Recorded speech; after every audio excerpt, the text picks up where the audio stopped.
Let me tell you about my mother-in-law, the queen of disapproval. From day one, she made it pretty darn clear that she wasn't a fan of me or our marriage. Every time she stepped into our house, it was like she had a radar for finding faults in every single thing. It's like she had a secret mission to nitpick her way through our lives. Take this one time, for instance. She told me she wanted a specific type of tea and couldn't stand anything else. I thought I'd be the perfect host and got her that exact tea. But oh no, that wasn't going to cut it for Her Majesty. As soon as she took a whiff, she acted like I served her some kind of toxic sludge and tossed it away, claiming she'd never say she liked something like that. But believe me, that was just the tip of the iceberg. This woman had a talent for being snobby and bitchy in the most creative ways. She dropped snarky comments about my cooking, my choice of clothes, and even the way I decorated our home. It was like she had a personal vendetta against me. You'd think my husband would put his foot down and stand up for me, right? Well, he did try and failed. He'd always tried to smooth things over, explaining to her that she needed to respect our choices and accept me as part of the family. But she just wouldn't budge. It was like she wanted to be the gatekeeper of the family and decided that I didn't cut. I mean, who does that? We were supposed to be a family, but she acted like I was some kind of intruder. So I couldn't believe my ears when I found out that my mother-in-law, of all people, had planned a surprise birthday for me. It was such a weird twist in the tale, considering how she had never been a fan of me. I had mixed feelings, wondering if this was some kind of elaborate prank or if she was genuinely trying to make amends. Little did I know that this birthday surprise would turn out to be anything but pleasant. The day started with all the regular birthday cheer, balloons, decorations, and smiles all around. I tried my best to put aside my reservations and enjoy the moment, but then came the truth, the birthday cake. As they brought out the cake, I was excited to see what it looked like. But imagine my shock when I saw my husband's ex's name spelt out in big, bold letters instead of mine. I mean, seriously? How could this be happening? I glanced at my mother-in-law trying to comprehend what was going on. She had this smirk on her face like she was hiding something, and then she casually mentioned that she misspelt my name because she was getting old and forgetful. Yeah, right. It was clear as day that she did it on purpose. I mean, who misspells their own daughter-in-law's name and writes the name of the ex on her birthday cake? It was like a cruel joke, and I couldn't believe she had stooped this low. Everyone else seemed to be in shock, too, not knowing how to react. I tried my best to keep my composure, but deep down, I was hurt and angry. It was hard not to take it personally, especially after all the snide remarks and disapproval I had endured from her. When my husband saw the birthday cake, he was just as shocked as I was. He genuinely wanted to surprise me with a special birthday celebration, but his mom swooped in, offering to plan the entire surprise herself. It seemed like a hopeful sign that she was finally willing to try and build a better relationship with me. She told my husband that he wanted her to have a good relationship with me, and she was willing to make an effort. It was like she was playing the role of a caring and understanding mother-in-law, luring him into believing that she had turned a new leaf. Little did he know that it was all a facade, a cunning plan to ruin my birthday and hurt me in the process. I didn't want to ruin the party, so I just smiled. I had other things in the plan. Now, let me give you some backstory. It seemed like my mother-in-law had a knack for stirring up trouble with her habit of comparing me with my husband's ex. It was ironic because my husband had told me that she never approved of his ex either. Talk about déjà vu. But what was even more amusing was the fact that my mother-in-law herself had been the second wife of my father-in-law. It was like she conveniently forgot her history while busy meddling in ours. The irony was too real. The story of my father-in-law was a mystery in itself.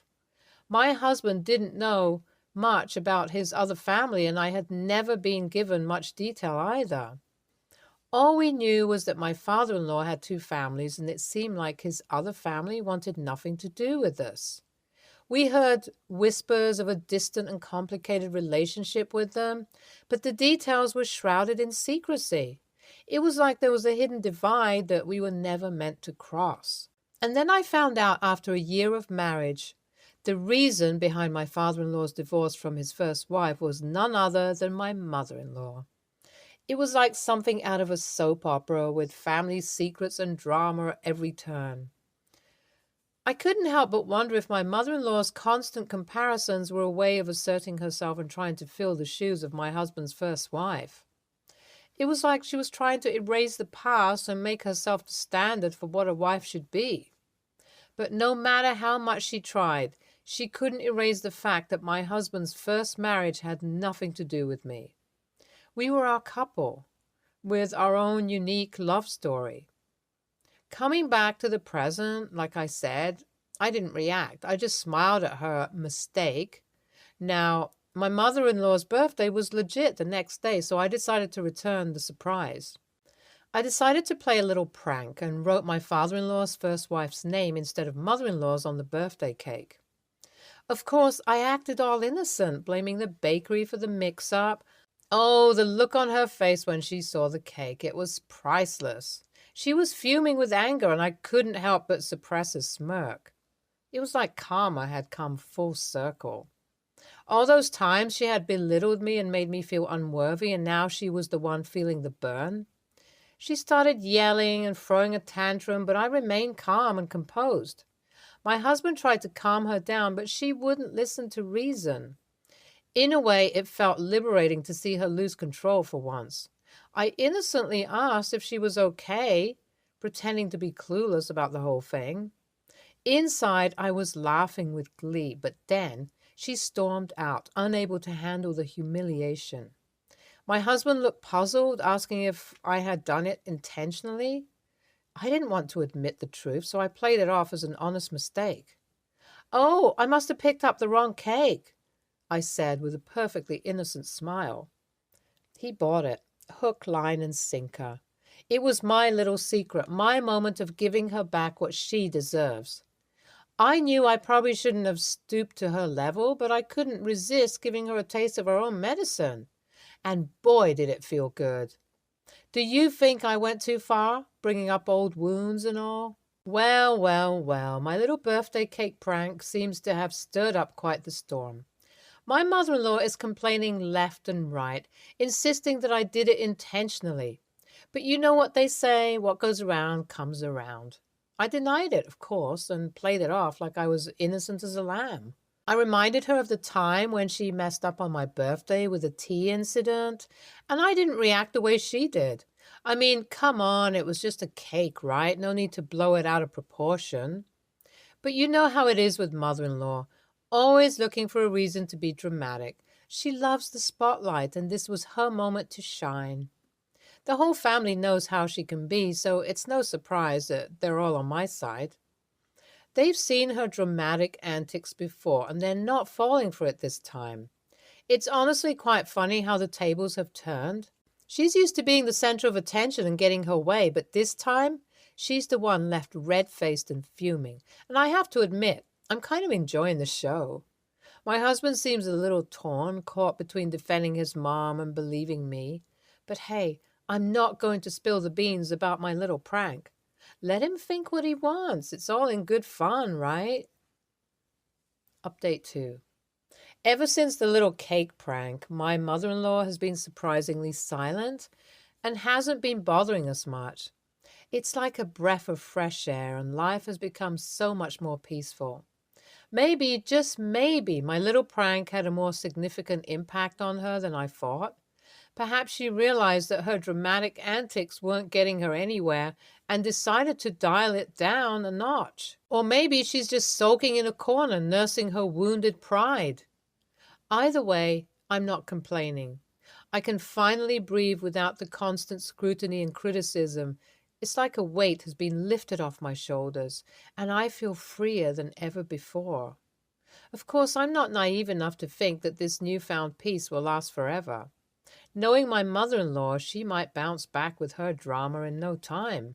But for now, I'm going to just enjoy it. Update 3. You know what they say, if you can't beat 'em, block 'em. And that's exactly what I did. Life has become so much better ever since I decided to block my mother-in-law. No more nagging and drama, just sweet, blissful silence. And thanks to all of you for supporting me in the comments. It feels good to know that I'm not alone in dealing with a dramatic mother-in-law. Your words of encouragement have been a source of strength for me. When she confronted me about blocking her, I just played it cool and blamed it on network issues. Hey, a little white lie never hurt anyone, right? Besides, it's kind of fun to mess with her a little bit. I have to admit I'm enjoying this newfound power and control. Blocking her has given me a sense of freedom and peace that I never knew was possible. It's like I have the remote control to her drama, and I get to decide when to turn it on or off. To all those dealing with their dramatic mother-in-laws, stay strong and don't let anyone bring you down. Until next time, take care and live your best life. Bye for now. Opinion 1. NTA for sure. Dealing with a difficult mother-in-law can be such a nightmare, and you did what you had to do to protect your sanity. Blocking her was a smart move, and hey, network issues happen all the time, right? You deserve to have a peaceful and drama-free life. Don't let anyone guilt-trip you into dealing with unnecessary karma. Keep doing you and enjoy the well-deserved peace. NTA, my girl, mother-in-laws can be a handful, and sometimes you just have to take matters into your own hands. It's essential to prioritize your mental well-being, and if that means cutting out toxic people, then so be it. Stay strong and don't let anyone make you feel bad for putting yourself first. Next story. I don't like sharing my meals with people. I've often been in situations where people want to try my food and puts me in an awkward spot. If it was just one bite, it would be more tolerable, but often people will get their saliva onto cutlery and then use that to take more food. I don't want other people's saliva and microbiota contaminating my food. Gross. I'm meticulous about planning my caloric and protein intake. I log everything I eat, and if someone has eaten a part of my portion, it makes tracking my calories and macros very difficult. I'm trying to bulk up, and it bothers me when I don't meet my protein goals. If people eat a third of my protein, I'm hungry and losing potential gains. Lately, whenever I go out for a meal or order in with people, I order 2 of everything I want. I will pay for the extra portion. I'm not passing my bill on to anyone else. I'm happy to pay for the extra food. When people ask to try my food, there's an extra portion. I've gotten a few odd glances, but it's never been an issue. I don't eat anyone else's food, and I really want to enjoy all of my food. If someone wants to try what I'm eating, there's a separate plate with the same exact food. If the extra portion isn't fully consumed, I have tasty takeaway or leftovers. Seems like a win-win. Recently, my cousin, sister, and I went out for a steak dinner at an expensive restaurant. I always pay. I thought it best to double-check that I'd get my full steak, so I asked if she was going to try any of mine. She said yes, so I called the server and asked for an extra portion. My sister was extremely put off that I ordered another steak just because she wanted to try mine. I explained I wanted my plate full. She could have as much of the extra order as she liked, and I'd pack the rest for later. She was not happy with that. It really threw off the vibe of our meal together. We made some small talk, but it seemed like 2 annoyed strangers tolerating each other rather than family catching up. Later I learned that my sister was extremely upset, and she has brought this up with many family members. She has said I acted like a selfish a-hole, and a few family members have agreed that not sharing with family is an a-hole move. I'm struggling to understand this. I'm sharing because I'm paying for the extra portion. I'm just not sharing my plate. But they do get to try everything I'm eating. In the situation with my sister, there was a full extra steak that I paid for, and she could have as much as she wanted. How is that selfish? I love her and all that, but that doesn't mean I want her saliva in my food. I thought ordering more was a fair compromise, but my sister still thinks I'm an a-hole for not sharing my plate. Am I missing something here? AITA? NTA. But how many people are asking you to share? Is it the same small group? I ask because I have gone out for dinner thousands of times in my life and been asked to share an entree, maybe 20 of those, and by my significant other, no less. No is a complete sentence, and if people are not respecting your no, then stop eating out with them. There is no need to keep buying additional entrees, nor is there any expectation in polite company that you should share your food. A lot of people aren't going to understand what you're going through, OP. I get it, although I don't have this problem with food. I feel very strongly about people drinking from my water bottle. I don't know why every single person in my life tries to drink from it, even people who I'm not close with by any means. It's especially bothersome with family because I tell them repeatedly not to touch my water bottle. They only touch it because they're getting to drink it. I don't have a problem with actually touching it. But they ignore my boundary repeatedly. I have brought every single family member the exact same water bottle, and they specifically still reach for mine. You're doing everything you can to make sure people are not getting offended, and they're getting offended because you are not letting them cross your boundary. NTA. Yeah, NTA. You're a little obsessively weird about not sharing your food, but you've found a really good solution that solves your pet peeve without making things weirder for others. Really over the top solution. It should be enough to simply say, I really don't like to share my food. It's just a big pet peeve I have, and people should respect that. But good on you for what you do. So I really can't wrap my head around why your sister or anyone would be upset here. Next story. This happened almost a year ago, and I still hear about it every time we have steak, so I thought I'd ask. Almost exactly a year ago, I gave birth to our son. He's fantastic in every way possible. But at the time, he didn't sleep the best, and having just given birth, I was super hormonal and very tired. My mother-in-law graciously offered to spend the first week with my husband and I to help us adjust to parenthood. She's a tad intrusive, but very helpful. Our anniversary happened 3 days after bringing our very loud bundle of joy home. It wasn't the most ideal anniversary with a lack of sleep, having doubts about breastfeeding capabilities, a baby who only sleeps 2 hours, and my mother-in-law there. But it's the life we chose. I'm a very big fan of bison steak, and so is my husband. My dad wanted to help make our anniversary special and secretly texted my husband to see if he'd be okay with making a special dinner for me as an anniversary present. He lives out of state, so drive up specifically to give us this gift and then leaves for work. I usually make steak because bison is tricky and has to be cooked at a lower temperature and is considered well done quicker than non-grass-fed beef. I also really enjoy making it. My husband knows cooking is a way I de-stress. When my dad came over with 3 T-bone bison steaks, I was really excited but super tired and told everyone we could eat after my nap. My husband and mother-in-law insisted they would make the steak for us, and, well, I started crying hysterically. I told them it wouldn't be right since they don't know how to prepare it and it's expensive. I was afraid they would overcook without help, since neither of them really knew what to do. After some prodding, I went to bed but kept crying. I came out 30 minutes later and I was pretty nervous. I couldn't sleep just thinking about it. My husband put down the T-bone steak that had been cooked to 170 degrees. Well over what a grass-fed bison should be cooked and well done. And my mother-in-law put ketchup and mixed with Worcestershire sauce in front of me and told me to eat up. I started crying hysterically and couldn't eat at all. It was like chewing leather, and the ketchup mixture was just the final straw. They were only trying to be helpful and sweet, but I was so hormonal and sleep deprived that I didn't handle it the best.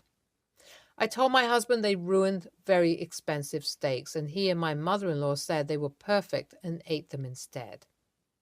To this day, my husband brings up how I didn't eat the steak, and I tell him I was hormonal and upset by the inedible steak. AITA for crying over the steak.